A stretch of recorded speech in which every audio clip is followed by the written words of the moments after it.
right, ladies and gentlemen. I know some of you have been worried because I've been doing more videos of screen captures and things like that the whiteboard's going away. But don't you worry, because obviously it's just so simple. It's so easy to do educational videos or something like this. And you know what's funny? I've seen some mainstream media outlets start using whiteboards in their live broadcasts, like Fox and a couple others. Now, I'm not saying that's because of me. I'm just saying people are looking for substance over production value. So, of course, still be doing videos with these. And in this one, I will be going over Antarctica. I'll be going over it because I've gotten a lot of questions on it. There's a lot of intrigue, and a lot of people are unaware of the topic. And it's also pivotal in not only understanding our history, but geopolitically in what's happening now. So, pretty much this week I'm devoting to Antarctica. I'll be doing this whiteboard video here today, releasing it. It's January 31st. And then tomorrow I'll be putting out an interview with Dr. Michael Salla that I just did, because he's got a new book coming out all about Antarctica. The southern icy continent is important. So in this video, it's just going to be a short whiteboard one. We're gonna go over ancient history. We're gonna go over modern history, say the last 80 to 100 years ago or so, and then now why Antarctica is important at this instant. So we're gonna quickly go over each one again. These whiteboard videos I do, these are just freestyled off the top of my head. So I obviously won't be going too deep into these different topics, and that's why doing things like reading books, actually taking the effort to do that, or I'll be doing a webinar this weekend, the second installment of the Secret Space Program webinar series, and in that, in an hour and a half presentation, I'll be able to go into these topics a little bit more so. So in this, let's cover it quickly, succinctly, efficiently. Let's talk about ancient history. So the first thing to be aware of when it comes to Antarctica and how it's involved in ancient history is understanding that humans have been here for a little bit longer than just a couple thousand years. And there has been advanced civilizations that have existed before us. Now, their advancements have been a little different. They're not quite as mechanically advanced as we might be now, but they understood a lot more of the esoteric sciences. And there's a lot of evidence, amazing amounts of evidence, to show that there has been advanced civilizations before this one, and how that coincides with Antarctica is there's a lot of research showing that one of these advanced civilizations could very well be buried under the ice in Antarctica. Now, some people think that it's Atlantis, right? I'm saying here, okay, it could be remnants of this specific ancient civilization, but regardless of which one it was, there's stuff buried under there. And not only in Antarctica, but I think just recently they've been finding underwater pyramids in the oceans, at one point that weren't underwater, they weren't submerged. I believe just the other day an article came out showing pyramids near either the Mexican or some Central American coastline. And then of course there's anomalies around the Mediterranean, something of the Baltic Sea I believe has been found. And then Antarctica, a lot of stuff under the ice. So pyramids, I'm sure, exist down there. We've seen some interesting Google Earth shots of pyramids. We've seen there's different anomalies around. Michael Salla will be talking about that in the video I'm going to release in his book, but I'm just letting you know now, it's real stuff. And not only in regards to ancient history, now let's talk about modern history. So this is a relearn really over the past 80 to 100 years, like I mentioned earlier. So this really starts around World War II. And what was going on in World War II is that we had Nazi Germany over here. We had the Allies. We're going to basically say America right now to represent the Allies. So we had these composing factions across the Atlantic Ocean. And the Nazis, you see, they didn't have the industrial might that the Allied powers had, but they believed that what was termed as qualitative superiority, or basically having more advanced stuff, would win them the war. So the Nazis in the 20s and 30s and 40s before World War II, they, for instance, went on expeditions to Tibet to find some esoteric research. They used some very unconventional means to garner this research as well. You could look into Maria Orsich and the Vril Society channeling information on how to build anti-gravity craft and these occult sciences. In this instance, when I say esoteric and occult, I just mean hidden. I don't necessarily mean bad or nefarious.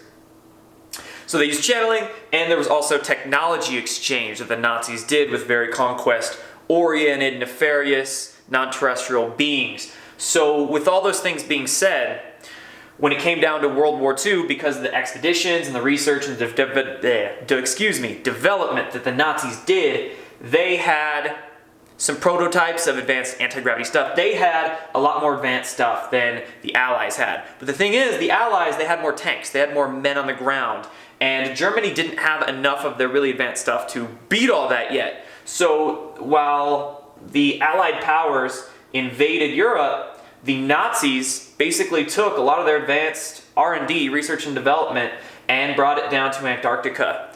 They already had a strong presence in South America here, so they started developing bases in Antarctica. Because what's amazing is that under the ice, there's actually caverns, tunnel systems, and places where Nazi U-boats could go into. They could take a lot of their research, their stuff, their humans they use for slave labor, and bring them down here and actually develop bases out in Antarctica. So that's what's happening in late 30s, we're up to late 30s and 40s here, is that the Nazis took their stuff down here. And then of course there's Operation High Jump, where the Americans found out the Nazis were taking their stuff down to Antarctica. They commissioned Admiral Byrd in 1947. Now we're at 47 here, so we're past the official end of World War II. But in 47, Op High Jump, we're down to Antarctica, tried to find the Nazi bases. They got their asses kicked because the Germans were, by that time, 1947, they actually built some advanced stuff, some saucer Nazi Bellcraft with beam particle weapons on them. Beat the shit out of Admiral Byrd's expedition. Admiral Byrd then had to retreat back to Chile and eventually back to America. And then the Nazis actually didn't win, or lose the war, I should say. They didn't really lose World War II. They went underground to Antarctica. You like all my arrows? I'm just like going back and forth here. They went underground to Antarctica. They ended up infiltrating the American military complex. And then, of course, through Operation Paperclip, the Nazis were able to bring in thousands of their scientists into America during the 40s and 50s and whatnot. And they ended up in the media, in our pharmaceutical systems, in our aerospace corporations especially. So, point being, in modern history, Nazis didn't lose. They went down to Antarctica and developed their stuff, were able to infiltrate into the American complex that they wanted for their industrial might, and then that brings us to now.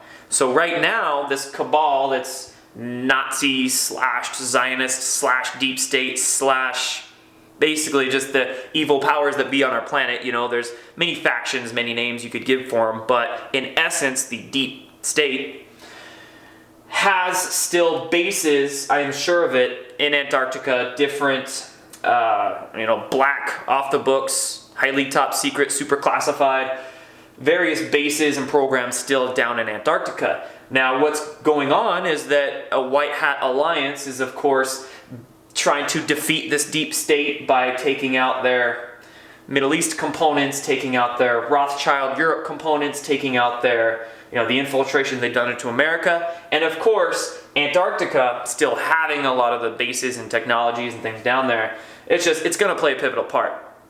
And of course, you've been following my work, you might have heard me mention before the idea of partial disclosure. They could easily do some kind of false flag partial disclosure by telling us, oh, there's Atlantis has been found in Antarctica, or there's some really advanced technologies that we just magically found down there. And that way it could wow the public. They'd be, oh, look at all this magic stuff we found, and they would completely distract them from the events going on in North America and in the Middle East and whatnot right now. So that's just one thing to look out for with what's going on with Antarctica now. It could be utilized in a psychological operation or the propaganda war, if you want to call it that. So that's why it's important to figure out these things. It's important to figure out that, there's an ancient history there. And it's funny enough, one thing I didn't even mention with the ancient history is that in the 1500s, there was what was called the Piri map, which is a map that showed Antarctica to not even be covered in ice. So it's as if it was a map that came from prehistoric ancient times. So Want to throw that in really quick. So my point being, ancient history, modern history is really important to understand. So, Bluetooth speaker. So when we're looking at what's going on now, we're not duped. We're not duped by any false flag disclosure, partial disclosure. We already know what's going on with Antarctica. We already know what's down there. So by us being educated and conscious and aware of it, we're not going to be bait and switched. We're given a limited hangout, as it's so termed. So limited hangout meaning that when a group, their cover's blown, people are starting to figure it out, sniff them out, they volunteer a little bit of the information they have, they give it up to make those starting to sniff them out think, oh, I have it all, but that's why it's called a limited hangout, because you give them a limited amount of it. And like I was saying, Antarctica could be used in that, so that's why I'm doing this video. That's why it's so important to answer the questions, answer the intrigue about Antarctica, and understand the ancient implications, history, modern, World War II to now, Nazi history, and then the ideas of a partial false flag disclosure that we don't want. We want a full disclosure.